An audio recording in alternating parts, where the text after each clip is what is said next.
Well, good afternoon, folks. Interesting topic today.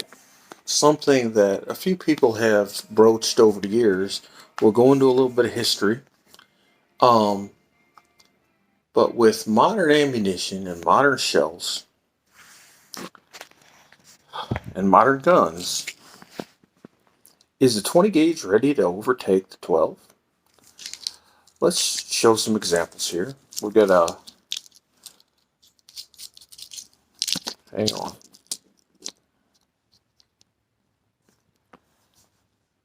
20 gauge and a 12 gauge. These are both 3-inch, but that's not that much of a difference. Probably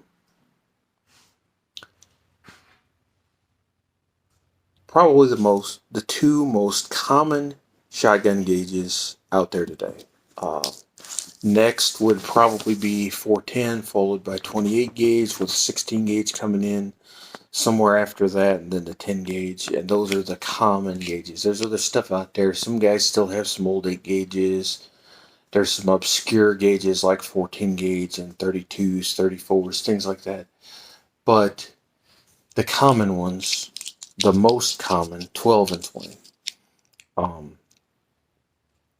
The all-around shotgun has been the 12 gauge since the late part of the 1800s, early 1900s. The 10 gauge was very, very popular in the black powder era, but as smokeless powder became more commonly used and more readily available, the 12 gauge took over. Now, fast forward to the 80s and 90s when steel shot became mandated more and more, and then eventually became federally mandated for waterfowl in the United States. The 10 gauge picked up some steam and became more popular because of the massive amounts of shot that could be thrown into a 10 gauge hull. And then turkey hunters picked it up, put 2.25 plus ounces of lead shot into a 10 gauge hull and shoot it at good velocities. It would pound your shoulder pretty good, but you could put a lot of number 6, number 4, number 5 pellets into that shell and reach out a ways 40, 50 plus yards and take turkeys. Now, fast forward into the last 10 to 15 years, there has been a lot, even the last 20 years, there's been a lot of developments in technology as far as shot shells go. The 12 gauge is certainly still relevant. The 10 gauge is starting to wane some now because there's really nothing that a 10 gauge can do nowadays that a 12 gauge can't do just as well. The ammunition is more available, the guns are more available, the recoil tends to be less. But I think we're starting to see that the case is the same with the 20 gauge versus the 12. So we'll go into that. 12 gauge does have 3.5 inch capability. And with the exception of some guns that were modified by Hastings 10 to 15 years ago, specifically for slugs, we don't have 3.5 inch 20 gauges. But with modern shells, modern shot materials, modern wad cups, modern powders, etc., 3.5 inch, even in 12 gauge, isn't really necessary.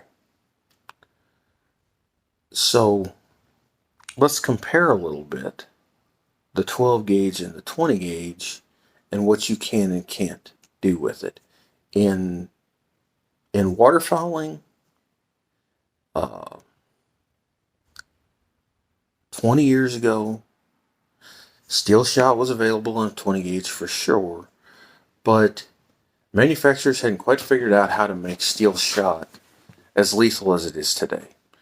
And as a general rule, a 3 or 3.5 inch shell shooting large diameter pellets was the way to go for waterfowl hunting.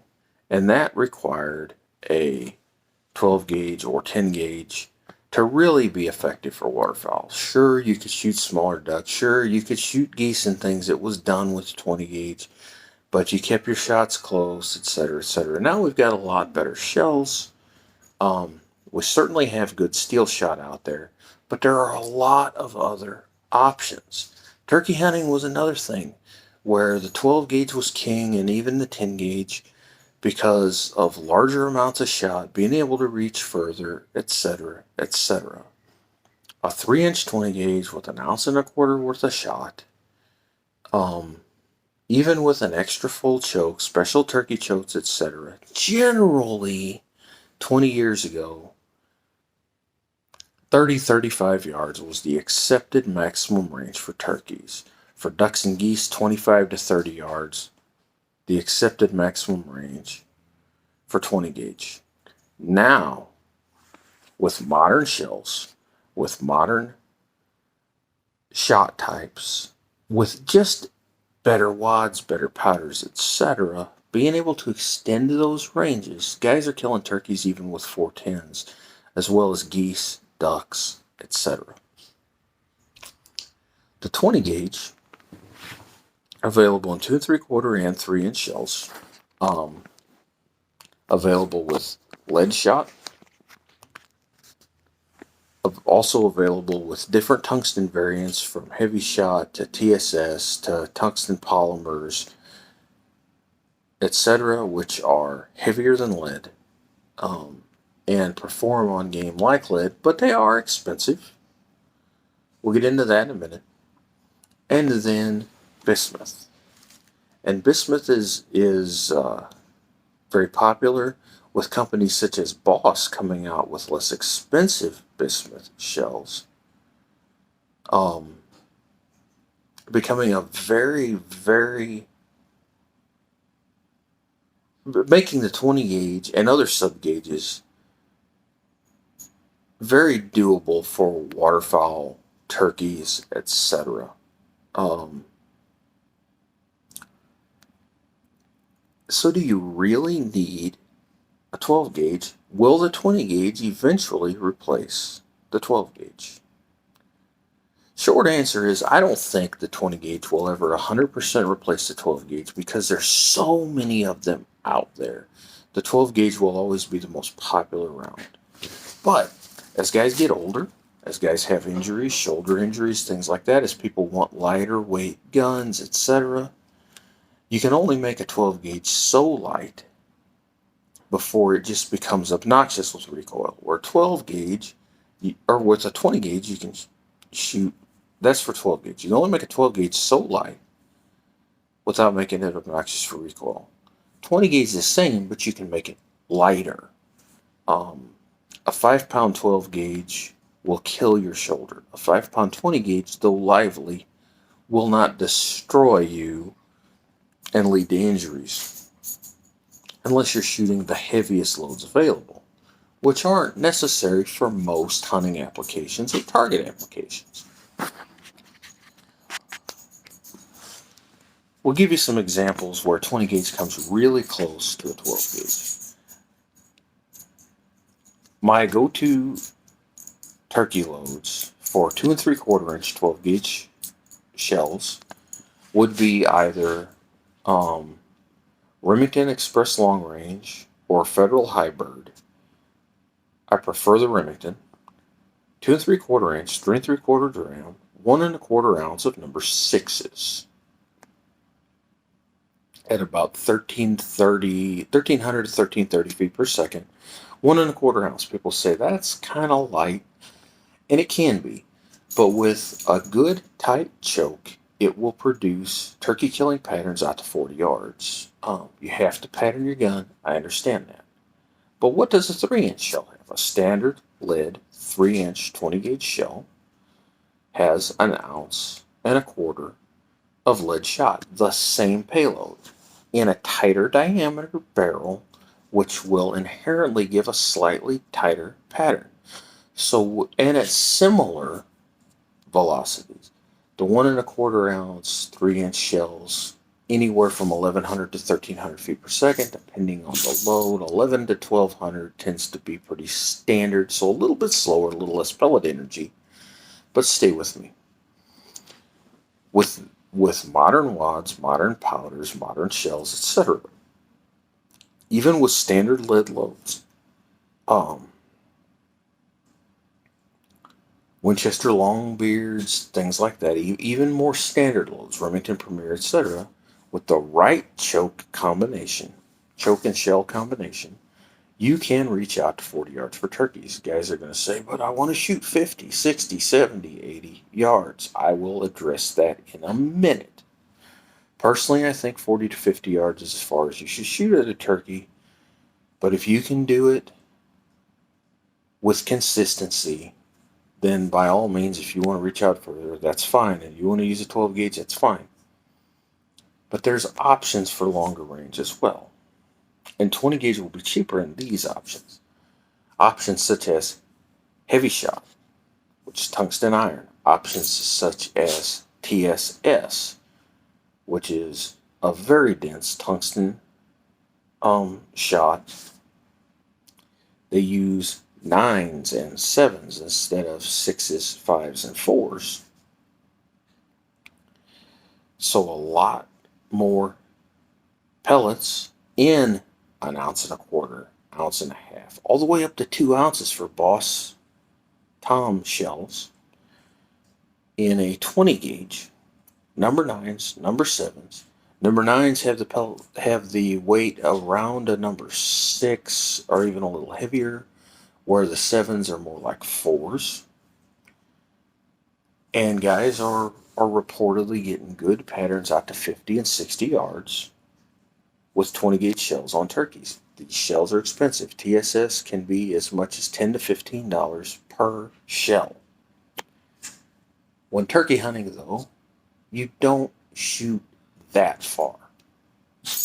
Or, sorry, not that far. You don't shoot that often. A couple boxes of shells could last you several years, so it's something to think about. Plain old heavy shot can work really well. Even bismuth can work well.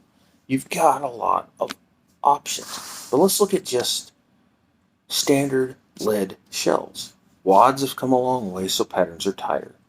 Pellets or powders have come a long way, get higher velocities, more energy, etc. Will a 12 gauge always have an advantage? Yes, but the 20 gauge is creeping in. With turkey loads up to 2 ounces, I've got this hybrid load here. It's got 3 different types of shot in it. Some of it TSS, some of it lead. It's the, let's see here, Federal 3rd degree. 3 different shot sizes.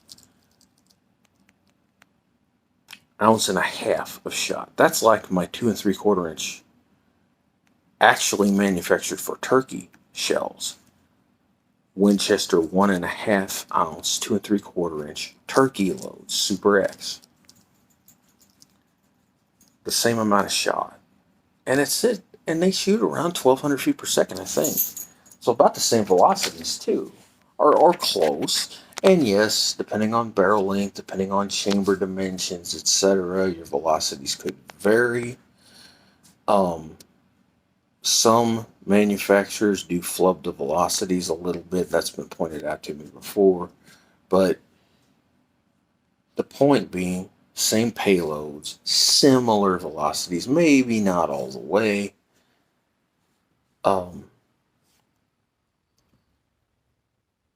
But you're becoming very, very capable with sub-gauge guns, 20 gauge, 28 gauge, 410, etc., of taking larger animals, such as geese, turkeys, sandhill cranes if they're legal where you hunt. And it goes on and on and on.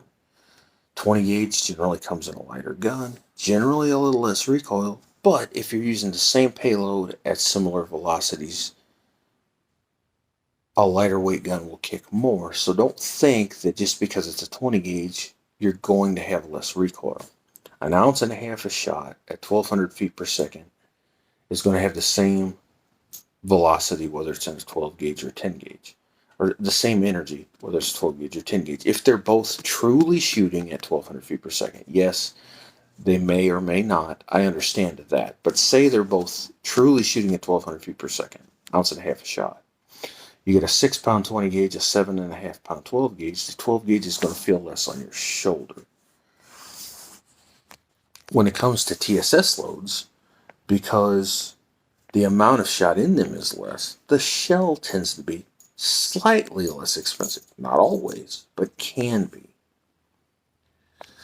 So that's something to think about. With steel loads, 12 gauge is probably still the way to go, but you certainly can get steel shot in a 20 gauge. For lead loads, typical 20 gauge 2 3/4 inch game load 7/8 ounce, heavy load 1 ounce, versus a 12 gauge being standard game loads 1 ounce to 1 ounce and an eighth, heavy loads being 1 ounce and a quarter. So you have a little less payload, a little less shot, but you can step up, you can get better quality shells, etc. But with the lighter payload comes a little less recoil in the same weight gun, or similar recoil in a lighter weight gun, and you can carry a lighter weight gun longer without being fatigued. So that's something to think about. Let's talk about big game capability. Now, if you're in a place where you can deer hunt with buckshot and you do so on a regular basis, a 12 gauge would be the way to go. Preferably a 3-inch or 3.5-inch gun. But let's look at slugs.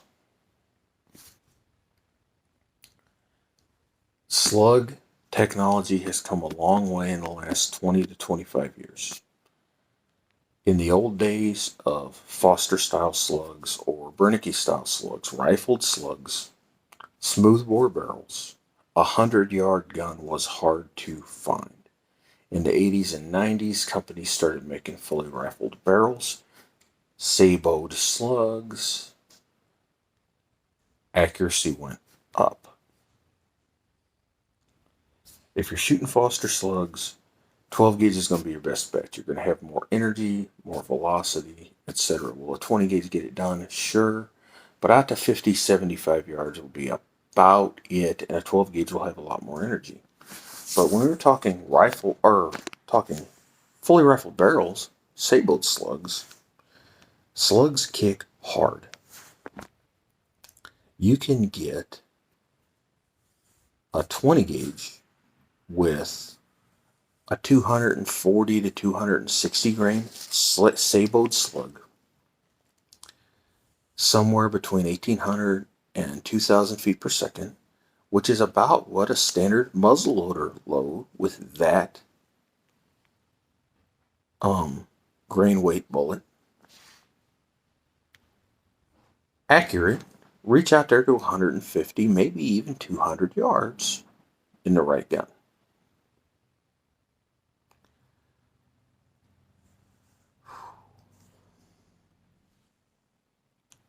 Step up to Bernicke slugs, heavier, etc., even shoot larger game, such as feral hogs, things like that. So the 20 gauge, though the 12 gauge has some advantages, has lots of advantages, the 20 gauge has really stepped up its game.